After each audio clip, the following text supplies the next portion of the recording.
Shalom adik-adik semua. Apa kabarnya? Pasti semua dalam keadaan bersukacita ya.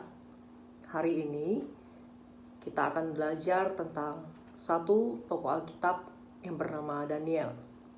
Sebelum kita belajar firman Tuhan hari ini, kita mau sama-sama berdoa terlebih dahulu ya. Mari kita siapkan hati, kita berdoa.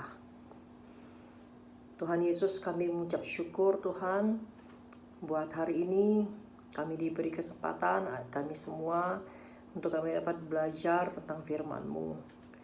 Tuhan mengurapi kami, Tuhan menyertai kami, Tuhan, untuk kami dapat mengerti pesan-pesan yang Tuhan mau sampaikan bagi setiap kami.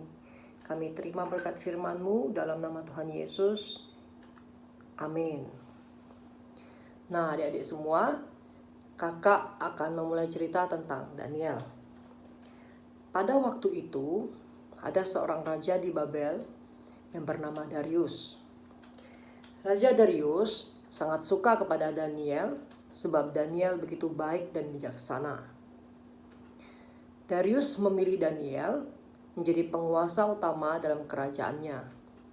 Ini membuat orang-orang lain dalam kerajaan iri hati kepada Daniel, sehingga inilah yang mereka perbuat.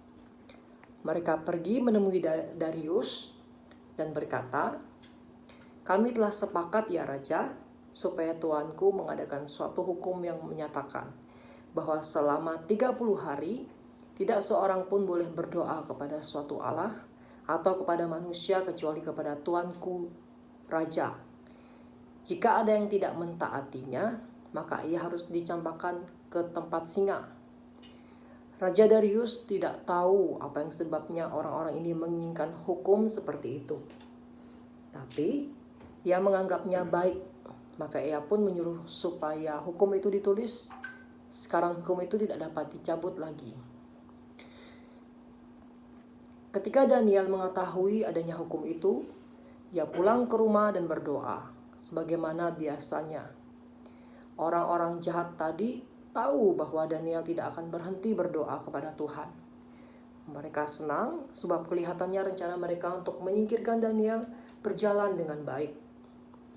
Ketika Raja Darius mengetahui mengapa orang-orang ini ingin mengadakan hukum itu, ia sangat menyesal. Tapi ia tidak dapat lagi mencabut hukum itu, sehingga ia terpaksa memberi perintah supaya Daniel dicampakkan ke dalam gua singa. Tetapi Raja Darius berkata kepada Daniel, "Semoga Allahmu yang kau layani menyelamatkan engkau." Kemudian Raja Darius begitu bingung sampai ia tak dapat tidur malam itu. Besok paginya ia berlari ke gua singa untuk melihat keadaan Daniel. Setelah sampai di gua singa itu, Raja Darius berseru dengan keras, "Daniel, hamba Allah yang hidup, apakah Allah yang kau layani sanggup menyelamatkan engkau dari singa-singa itu?" Daniel pun menjawab, "Allah mengutus malaikatnya dan menutup mulut singa-singa itu sehingga aku tidak diganggunya." Raja Darius sangat gembira. Ia memerintahkan supaya Daniel ditarik dari dalam gua itu. Kemudian ia memerintahkan supaya orang-orang jahat yang mencoba menyingkirkan Daniel dicampakkan ke tempat singa. Belum lagi mereka sampai ke dasar gua, singa-singa itu telah menerkam mereka dan merembukan tulang-tulang mereka. Maka Raja Darius pun menulis kepada semua orang dalam kerajaannya, "Bersama ini, kuberikan perintah bahwa semua orang harus menghormati Allah Daniel. Ia melakukan mujizat-mujizat yang besar. Ia telah menyelamatkan Daniel dari singa." Apa pelajaran yang kita dapat dari kisah Daniel? Pelajarannya adalah, apapun keadaan yang adik-adik alami saat ini, adik-adik harus belajar taat, setia, dan percaya sepenuhnya kepada Tuhan. Karena Tuhan kita sanggup melakukan segala hal yang sangat besar. Demikianlah firman Tuhan yang dapat kakak bagikan. Terima kasih sudah menyaksikan video kakak. Sampai jumpa lagi. Tuhan Yesus memberkati.